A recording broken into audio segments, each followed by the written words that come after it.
Did you see the new Sabrina Carpenter controversy, which is hilarious? Gen Z has turned into such Puritans. I know. It's ironic because like I actually literally talked to Vanilla Mace about this, but on the paywalled part of the podcast. I don't have like a brilliant take on it. I think that a big part of being an artist is if you want to put on a performance where you want to be a sexual person, or even as like a regular ass person, not even as an artist. Like if you want to be sexy and you want to present yourself in almost like what other people would even consider humiliating, that's up to you. Like I don't know why other people would get mad at what you choose to do to yourself. I'm not going to make like a silly take and be like, men do this too. Like obviously there's a difference between objectification of men and women. Ironically enough, we were just talking about that. But overall, if I don't know, if a woman wants to put out like a sexy photo shoot, who am I to judge? You know, I'm a feminist, guys. Nah, I agree with this regarding Sabrina Carpenter. Her and Sydney Sweeney are the new wave feminism antichrist in a way that both propagate the conservative views of the role of a woman in our society, such as hypersexuality for the male gaze pleasure and showcasing visual representation of obedience for male validation. Yeah, I don't think so. I mean, I that is what they're doing. But it is also their own personal choice to do so. The empowerment comes from the decision maker in this circumstance. And the decision maker here is a woman. She is making this decision to sexualize herself or position herself in a submissive manner. I know that no matter what I say, people will say, you're a man, shut the fuck up. You don't know anything. You're just disgusting. You also, you know, consume sex work, blah, blah, blah, all this stuff. In my opinion, it's a Monica Lewinsky reference to make commentary on the way women are treated by men and power dynamics, but young people are missing it. Yeah, I don't even know what the actual point, like what she's pointing to here, like what this is a play on for her. I don't know what the deeper message behind this is.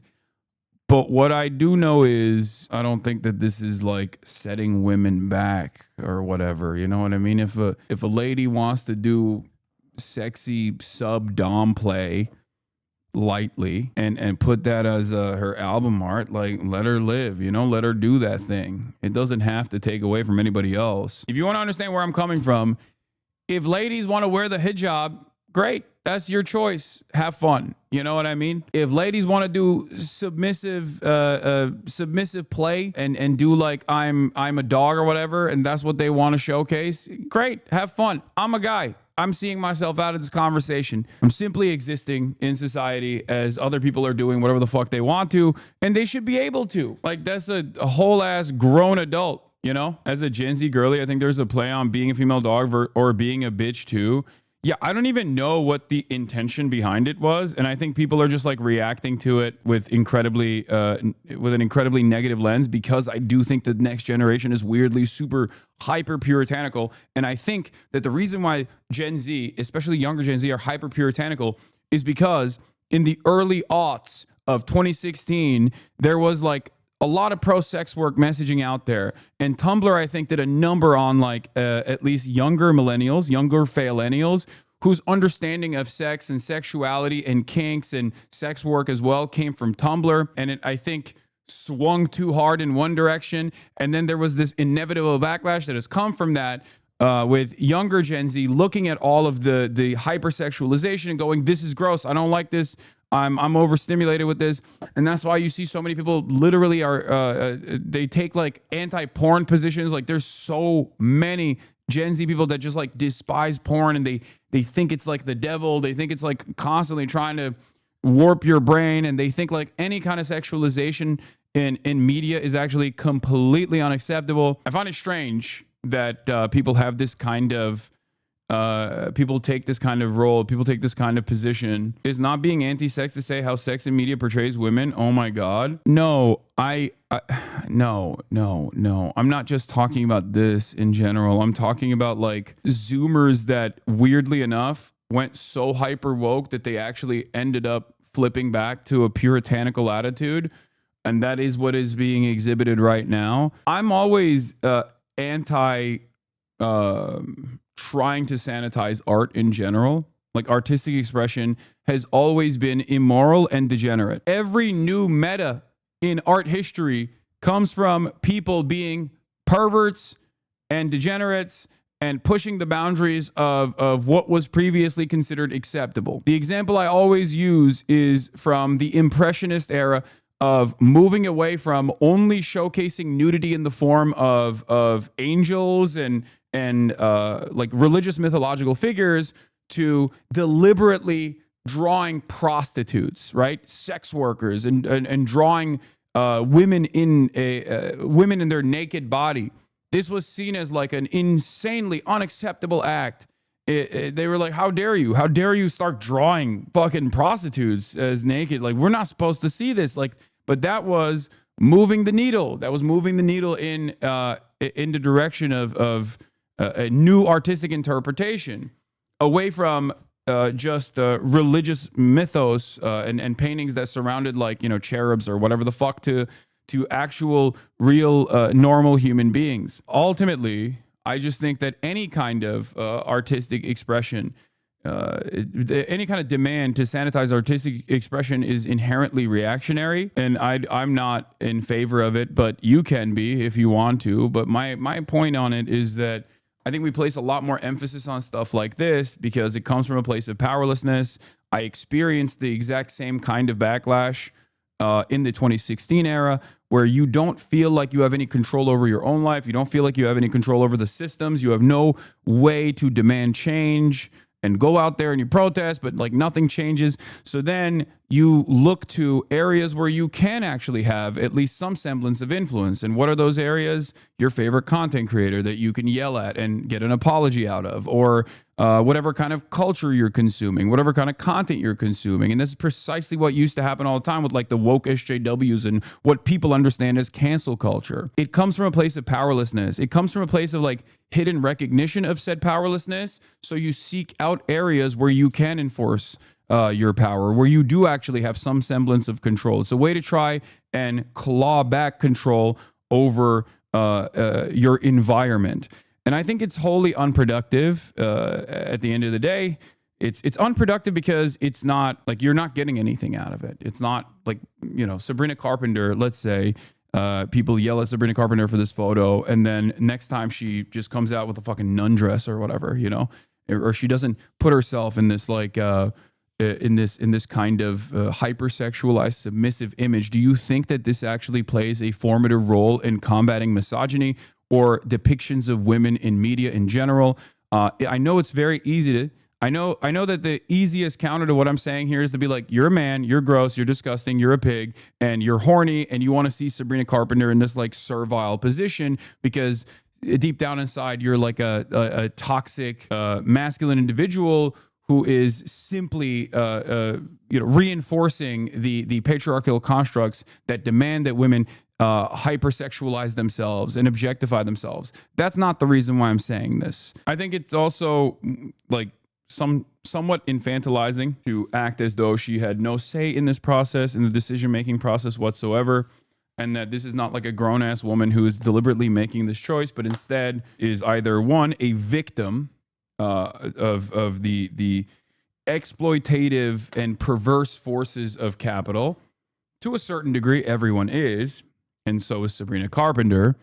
But like, I wouldn't say that this goes above and beyond the normal exploitative constructs that exist. Isn't this the whole point? Like, do whatever you want. She's not specifically courting a misogynistic fan base. I know it's not. She's not. Her fan base is primarily women, but then women will say, well, that's why she bears the responsibility here. Like, she needs to be more careful with the way that she portrays herself for her fans or female fans. But I don't think there's anything wrong with being sexy. That's my opinion, at least.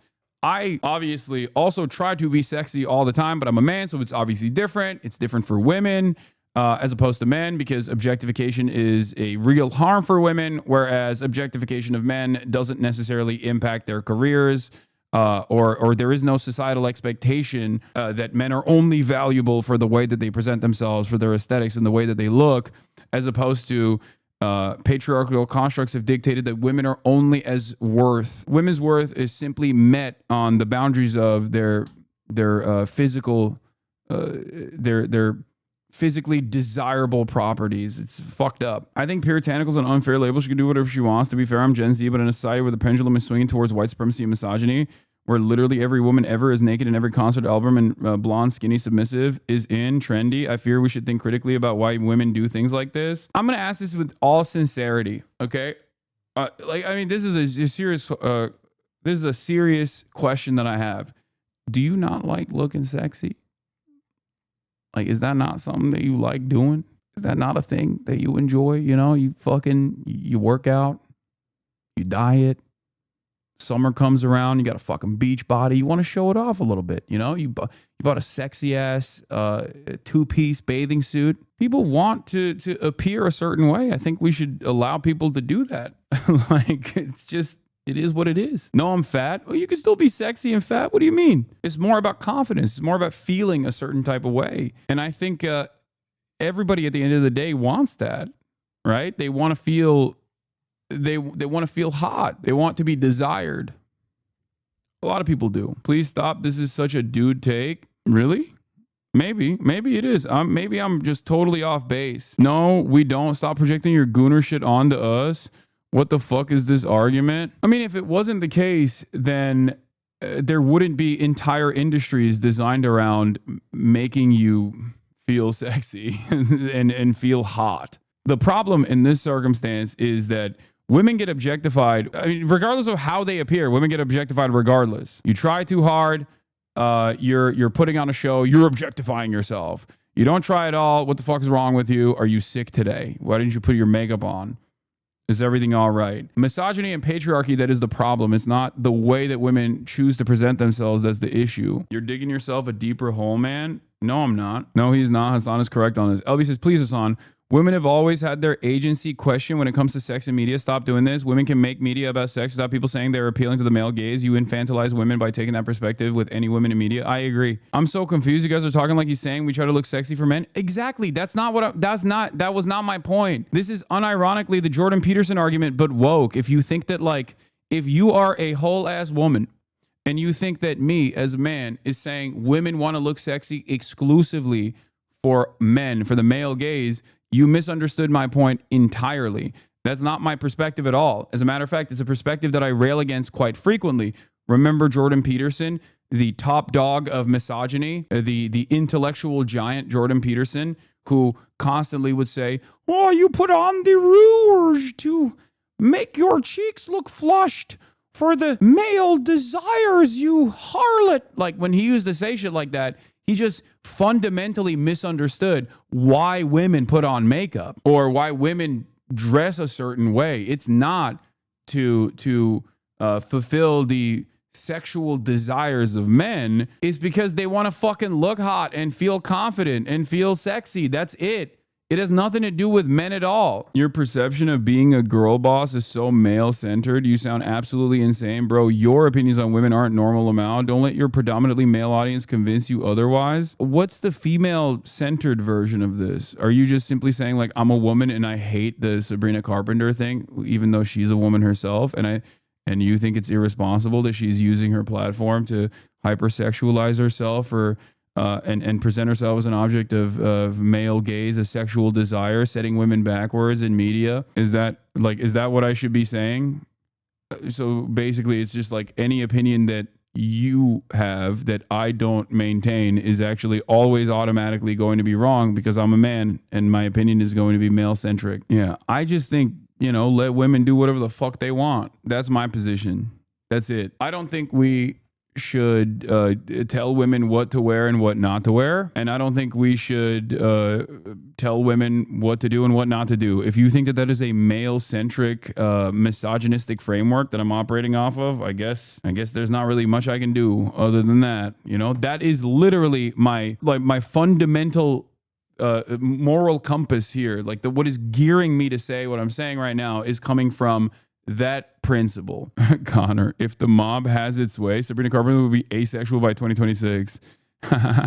Maybe not every topic is your area of expertise or requires commentary from you in particular. Not saying shut up, just saying compelling yourself to construct an opinion because this is what you do just leads to more potential noise. Yeah, I don't know Sabrina Carpenter's whole vibes, but if we're talking about like If we're talking about commentary surrounding like what women can and can't do, no, this is actually unironically something I talk about with regular fucking frequency, especially as a content creator with a fucking predominantly young male audience. A big part of what I do is to try to fucking pull men back from exhibiting reactionary misogynistic tendencies. This is a part of the news. I'm sorry that the news is fucking stupid, but it is technically a part of the news. And as a political commentator, of course, I'm going to fucking talk about that. What is this? This person. You saying women do things for themselves most of the time as if they are not socially conditioned to dress and act a certain way due to the patriarchy is crazy. I'll be the one to say it. Women have been conditioned and brainwashed for so long. Do you think it's appropriate for me as a man to be like, women are dumb drones that have been socially conditioned into slutting themselves out? Because that's the argument that you're presenting. It's a wild take. You are denying 50% of the population agency for the most part, because they do not abide by your standards. You are a woman, I assume, and you're saying this as a woman, but that's like fundamentally misaligned with progressive values in general. Radfem discourse devolves into reactionary opinions. The ultimate point that you're positioning towards is unironically the same thing that like fucking Mormons want. How do woke people not realize that? As a woman, the hijab comparison was really important, actually. Yeah, I mean, it's one that I make all the time. That's why I have a fucking rail against like France's laïcité, forcible secularist positions, like demanding that women not be allowed to fucking wear a hijab. I think that's also bullshit. That's my perspective. If someone wants to wear a hijab, yeah, go ahead.